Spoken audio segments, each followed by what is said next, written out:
My name is Laura, owner and founder of Getting Fit to Live Health and Wellness Coaching. And today we're going to go over my top 5 tips that are going to help you stay on track during the holidays.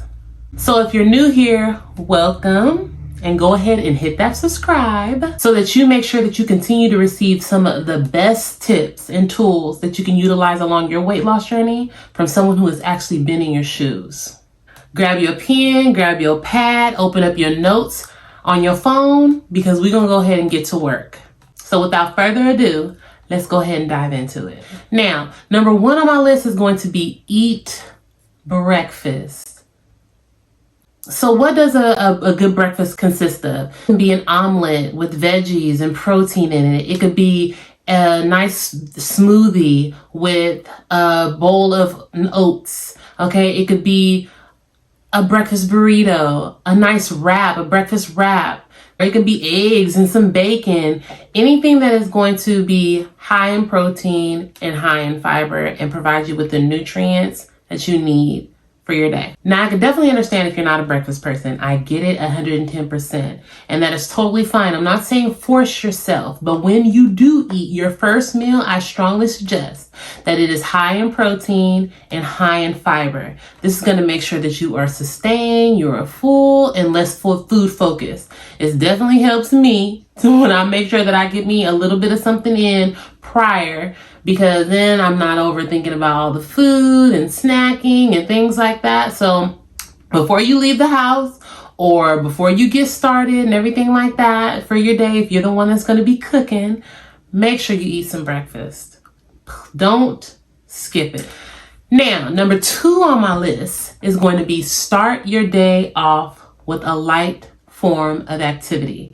Now, this can be a walk, this could be a little bit of dancing, this could be a jog, this could be anything that you consider as a light form of activity. No, this is not to help you burn some extra calories. We're not even worried or concerned about that. What this is going to do is to ensure that you are being more mindful. A lot of people don't understand this, but your mental state, your mindset is so important in order for you to not only be consistent, to have the level of discipline and self-control. So it's proven fact that the way you start your day off is 90% of the time is the way how you will get through your day and end your day. So when you're starting your day off with dedication, self-control, and discipline, 9 times out of 10, you will continue to make decisions that are going to be beneficial for you and your process. Now, number 3 on my list is going to be mindful when you are eating and making your plate and use portion control. So I'm not going to say track all your food and be over consumed with the thoughts of how many calories is this and how many calories is that. We're not going there. Remember, we're creating a healthy relationship with food. We are creating a sustainable journey. So we're not going to do all of that. But what we are going to do is we are going to be mindful and present when we are making our plate. So what does that look like? This just means be present. You deserve to be a priority. Okay. So if you could just quiet everything and just be like, I'm present, I'm going to make my plate, and be mindful of the decisions that you're making, it will take you so much further. Trust me. Now, when you're eating your food, be mindful. You're not mindful, you're consuming, you're just eating, you're just getting your grub on. Ain't nothing wrong with that, but you're just eating and eating and eating, and before you know it, you're stuck. So take your time, be mindful, be present, put your fork down, take a break, things like that. Just to make sure that you are not overly consuming food for no reason at all. So this isn't saying you should be afraid or have any shame. It's just asking you to take the extra step to be more aware. This is going to help you be more conscious of your hunger cues and not go over your limit. We seem to forget how valuable awareness is, but trust me, it's key. It literally is the foundation of decision making and can ultimately end self-sabotage. So work on that mindfulness, work on that awareness. That's a pro tip. Now, number 4 on the list, drink your water. It's like the water drinking goes right out the damn window. I know it's easy to forget. I know that's probably the last thing that we be thinking about. Because with everything else that we have options, the sodas, the juices, for those who are 21 and over, the drinks, the liquor, and we're going to touch on that. But drinking it can prevent mindless eating and keep you hydrated. Now, when you do drink, because ain't nothing wrong with you having a drink or 2 or 3 or 4, this is a no judgment zone, okay? Stick to the red wines and the vodkas. And when you're mixing your vodkas with anything, try to go for mixers that are going to be less sugar, okay? There's no point of drinking, all your calories when you could be eating them, okay? Now, number 5 on the list, let the holiday food be for the holiday.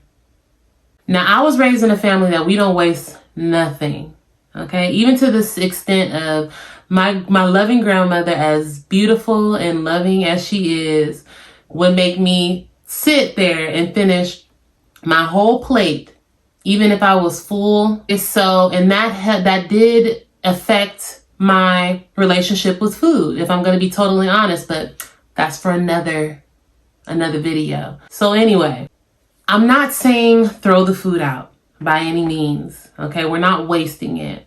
All I'm saying is put it away and store it as quickly as possible.